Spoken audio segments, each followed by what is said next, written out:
साल था 1986। गांव का नाम था सोनपुरा। गांव छोटा था, लेकिन चारों तरफ घना जंगल था। शाम होते ही लोग अपने घरों के दरवाजे बंद कर लेते थे, क्योंकि गांव से बाहर जाने वाली कच्ची सड़क पर रात के बाद एक अजीब चीज दिखाई देती थी। एक पुरानी बैलगाड़ी। कहा जाता था कि वह बैलगाड़ी हर रात ठीक 12 बजे गांव से निकलती है, लेकिन उसे चलाने वाला कभी किसी ने नहीं देखा था। एक रात गांव का 17 साल का लड़का नंदू अपने मामा के घर से वापस लौट रहा था। उसके पास एक छोटी लालटेन थी। रास्ता सुनसान था। तभी पीछे से आवाज आई, बैल के गले की घंटियां। नंदू ने पीछे देखा। एक पुरानी बैलगाड़ी उसकी तरफ आ रही थी। उसने हाथ उठाया। बैलगाड़ी रुक गई। काका, गांव तक छोड़ दोगे? लेकिन गाड़ीवान ने कोई जवाब नहीं दिया। नंदू धीरे से बैलगाड़ी पर बैठ गया। गाड़ीवान ने सिर पर पुरानी पगड़ी बांध रखी थी। नंदू ने पूछा, काका, आप किस टोले के हो? कोई जवाब नहीं आया, सिर्फ बैलों की घंटियां। कुछ दूर जाने के बाद नंदू ने देखा, गाड़ी में उसके अलावा एक और आदमी बैठा था। सफेद धोती, पुराना कुर्ता, चेहरा नीचे झुका हुआ। नंदू ने पूछा, आप भी सोनपुरा जा रहे हैं? उस आदमी ने धीरे से सिर उठाया और बोला, मैं तो बहुत साल पहले ही वहां पहुंच गया था। नंदू के शरीर में सिहरन दौड़ गई। नंदू ने रास्ते की तरफ देखा। उसे कुछ अजीब लगा।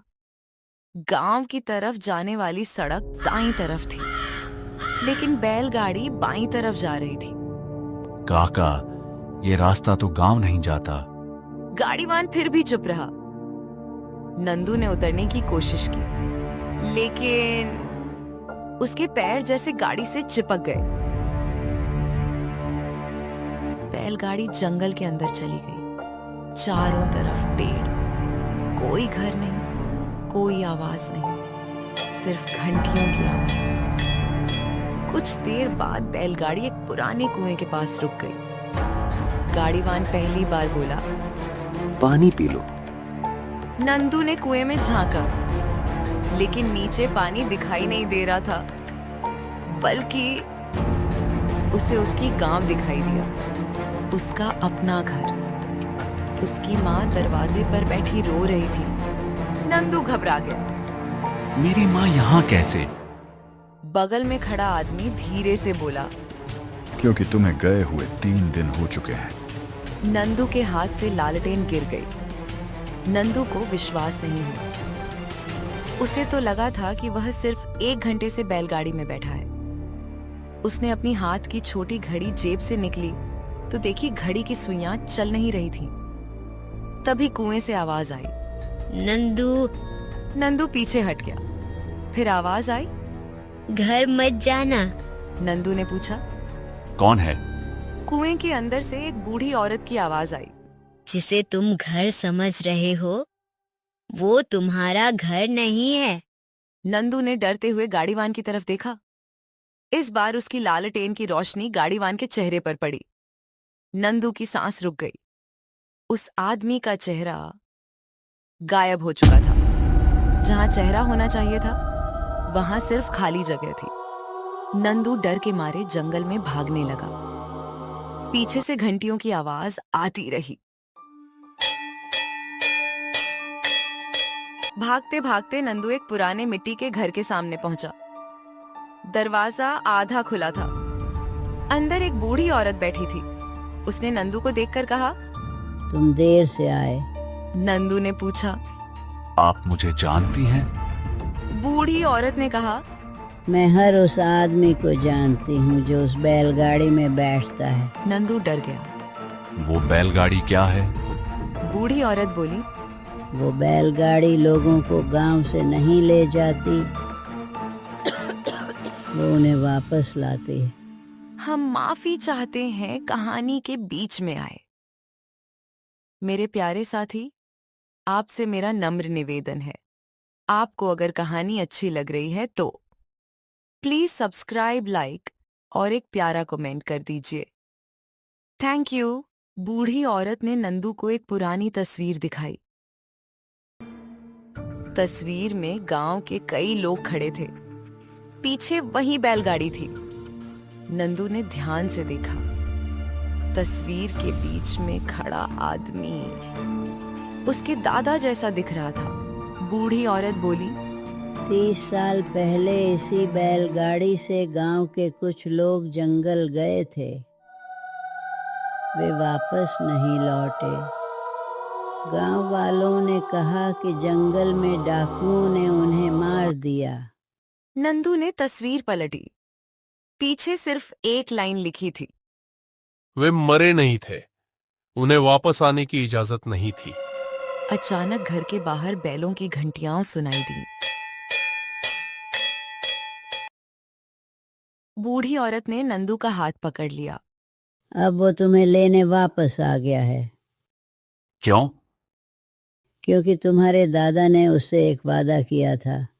नंदू चौंक गया। कौन सा वादा? हर 30 साल में गांव से एक आदमी उसके साथ जाएगा। बाहर बैलगाड़ी खड़ी थी। इस बार गाड़ी में कोई आदमी नहीं था, सिर्फ एक पुराना लाल कपड़ा रखा था। नंदू ने कपड़ा उठाया। नीचे उसके दादा की पुरानी अंगूठी थी, वही अंगूठी जो उसके दादा की मौत के बाद कभी नहीं मिली थी। तभी गाड़ी से आवाज आई, नंदू, समय हो गया। मैं तुम्हारे साथ नहीं जाऊंगा। गाड़ी से जोर जोर की हंसने की आवाज आने लगा और वो आवाज पूरे जंगल में गूंजने लगा। नंदू ने आंखें बंद कर ली। जब उसने आंखें खोली तब वह अपने गांव के बाहर खड़ा था। सुबह हो चुकी थी।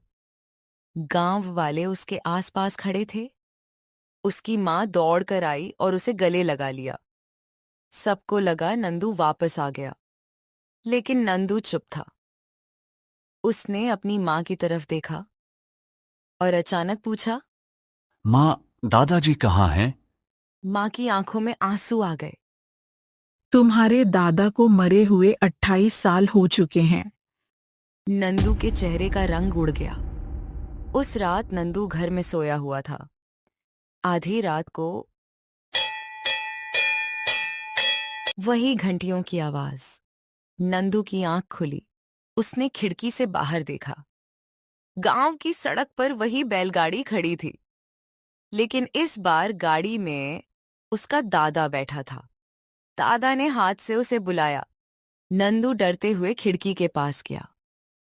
दादा ने सिर्फ एक बात कही, मैं अकेला नहीं आया हूं। नंदू ने पीछे मुड़कर कमरे में देखा।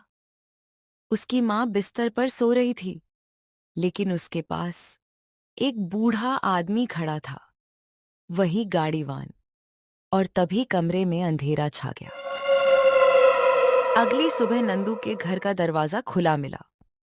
नंदू गायब था। उसकी मां भी गायब थी। घर के बाहर सिर्फ एक पुरानी बैलगाड़ी के पहियों के निशान थे। गांव वालों ने उन निशानों का पीछा किया। निशान जंगल के उसी पुराने कुएं तक जाते थे। कुएं के पास एक लालटेन जल रही थी और उसके नीचे मिट्टी में लिखा था, अगली अमावस्या आखिरी सवारी। कहते हैं आज भी सोनपुरा गांव में अमावस्या की रात अगर आपको दूर से बैलों की घंटियां सुनाई दें तो सड़क के किनारे खड़े मत होना, क्योंकि वह बैलगाड़ी किसी यात्री का इंतजार नहीं करती। वह सिर्फ उस इंसान का इंतजार करती है जिसका नाम उसे पहले से पता होता है।